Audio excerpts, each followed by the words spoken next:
manood dyan, lalo na sa mga bagong viewers natin. Tayo po ay naka-live from 7 a.m. to 1 a.m. sa mga accounts natin.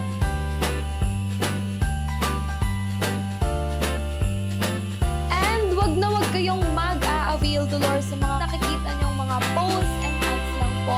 Dahil lahat ng ganyan is scam and fake yan to Lord. So lagi niyong tandaan, i-visit nyo lang kami always sa ating live. And if you want naman to Lord, napuntahan yung mga physical stores natin. So nandito rin yan.